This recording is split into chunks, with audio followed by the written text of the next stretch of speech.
नमस्कार साथियों, भारत से जुड़ी इंटरनेशनल खबरों की इस सीरीज में आपका एक बार फिर से स्वागत है। कुछ इंपॉर्टेंट हाईलाइट खबरों की बात करें तो बांग्लादेश भारत के लिए दिन पर दिन हमदर्द बनता जा रहा है, क्योंकि हाल ही में खबर निकल कर आ रही है कि बांग्लादेश में इस उथल पुथल के समय चीन और अमेरिका बीच में कूदने की कोशिश कर रहे हैं।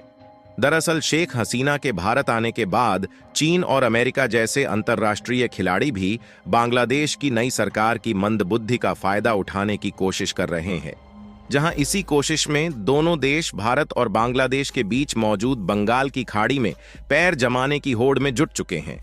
लेकिन एक तरफ जहां भारत की चिंताएं बढ़ रही हैं, वहीं दूसरी तरफ भारत के लिए एक अच्छी खबर भी आ रही है, क्योंकि बांग्लादेश में उथल पुथल के बीच वहां के टेक्सटाइल व्यापारी दूसरे देशों से कॉटन इंपोर्ट नहीं कर पा रहे हैं,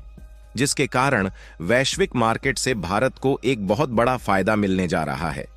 क्योंकि देखा जाए तो बांग्लादेश में कॉटन की सप्लाई न हो पाने के कारण दूसरे देशों के द्वारा सप्लाई चेन को पूरी तरह से भारत की ओर मोड़ने की शुरुआत की जा रही है।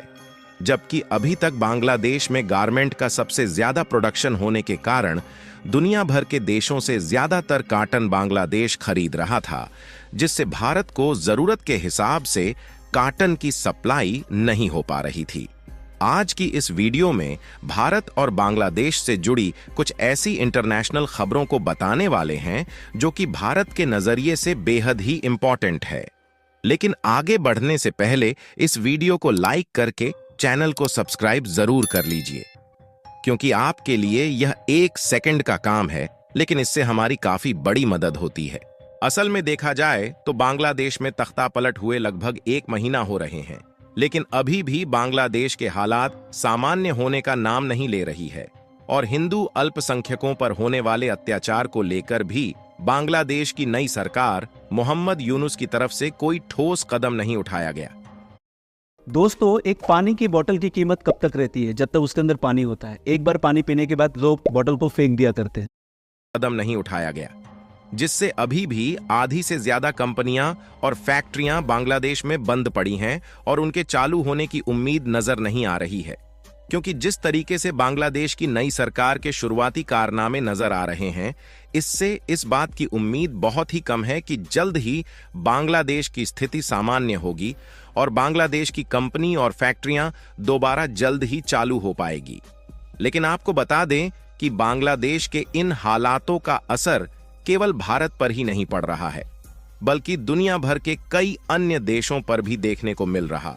जो कि अपने कई कारोबार बांग्लादेश के बलबूते ही चला रहे थे। और कमाल की बात यह है कि भारत को इस आपदा के बीच एक नया अवसर मिल चुका है,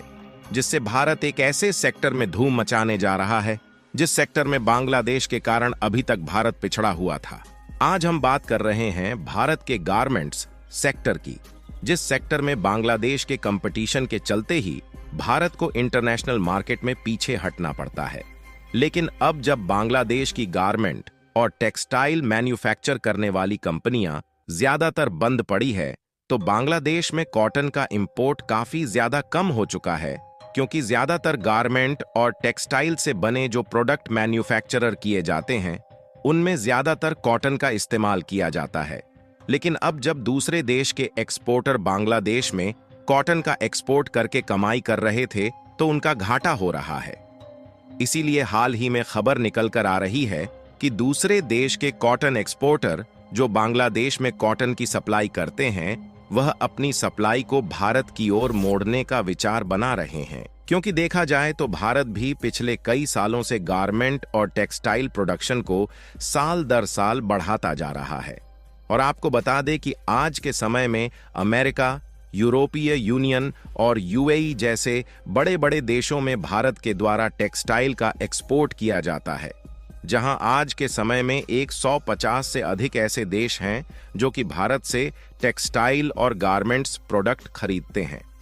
हालांकि इन देशों में भारत से कहीं ज्यादा बांग्लादेश अपने टेक्सटाइल और गारमेंट्स प्रोडक्ट को एक्सपोर्ट करता है, और बांग्लादेश भारत से छोटा देश होने के बावजूद भी टेक्सटाइल और गारमेंट्स के प्रोडक्शन एंड एक्सपोर्ट के मामले में भारत से आगे इसलिए है क्योंकि बांग्लादेश में श्रम लागत काफी कम होती है और ज्यादातर टेक्सटाइल के प्रोडक्ट घरेलू तौर पर मैन्युफैक्चर किए जाते हैं, जिससे दूसरे देशों में बांग्लादेश भारत के मुकाबले कम दामों में टेक्सटाइल से बने अपने प्रोडक्ट को बेच पाता है। इसलिए बांग्लादेशी मैन्युफैक्चरर के कारण वैश्विक मार्केट में भारत को एक बहुत बड़े कंपटीशन का सामना करना पड़ता है।